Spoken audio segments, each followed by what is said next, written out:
everyone, it's Mel with the Quilting Room with Mel, and it is time for July's Quilt Block Mania. And this month our theme was travel. And when I think of travel, I think of souvenir t-shirt, using a little of my vinyl scraps from my Cricut Maker. So if you're ready to make your own souvenir t-shirt, let's get started.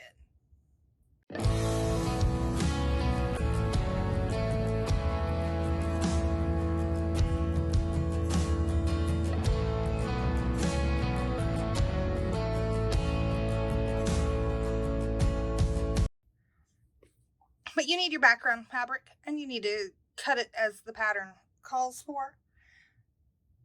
The pattern will say you need a fat quarter of each fabric. You actually, for the background, need a 3.5 by the width of fabric strip, and you can get all of the background pieces out of a 3.5 inch strip as long as it's the width of fabric.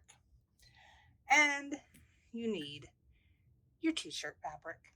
Now this one, you need a 7.5 inch strip by half of width of fabric. So 7.5 by 22 inches will get you everything you need, and a little extra in case you make a boo-boo. So step 1 is actually broken down into subsets because we're going to make a flying goose block. Now, if you need more details on making a flying goose, if you're not on the blog, you can head over to the blog, and the video right above this one is all about how to make flying geese. So that's where we're going to get started at. I'm going to get the rest of this fabric out of the way. There's my rectangle, my 2 squares. I'm going to go sew the flying goose, and I'll be right back. Okay, so I have my flying geese made. I don't know why we call it geese when there's only one of them. I want to call it a goose. Tomato, huh? Okay, so this is actually the neckline of our t-shirt. So in our block, it will sit like that. But for now, we're going to set it aside. Also, those triangles you cut off, save them, sew them up. They're bonus half square triangles. You can use them in another project. The next thing we're going to do is we're going to make these sleeves of our t-shirt. So for that, we need our 2 pieces. Oh, we have our 2 smaller pieces of our background and our 2 larger rectangles of our shirt. And we're just going to sew those together, right sides, with a 1/4 inch seam.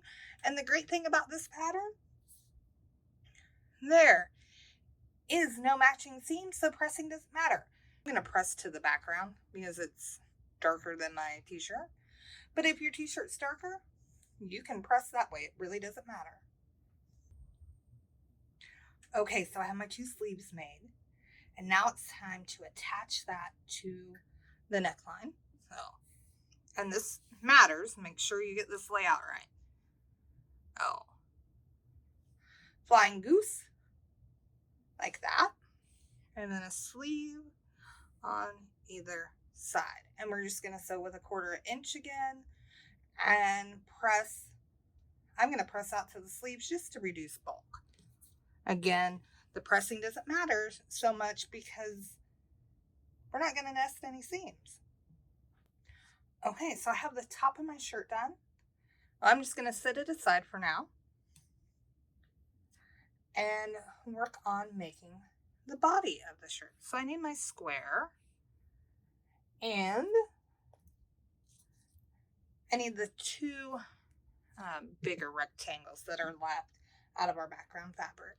And I'm just going to sew these to the side with a 1/4 inch, and I'm going to press out to the background, and I'll be right back. So I have a body of a t-shirt now, and I'm going to sew the neckline on. Remember to keep the blue towards the blue. And now your gut is going to tell you you need to match this seam and this seam and this seam and this seam. No, no, no, no, no. They're designed not to match up. Okay, just make sure your outer edges match. And we're going to sew the seam down 1/4 inch. Don't forget, sew with your goose on the top and make sure you sew right up against that cross so that you don't cut the tip of your goose off. All right. Okay, so we have our t-shirt made. And if you're not doing the Quilt Block Mania block of the month, you could leave it up here. It's not going to be a traditional size quilt block.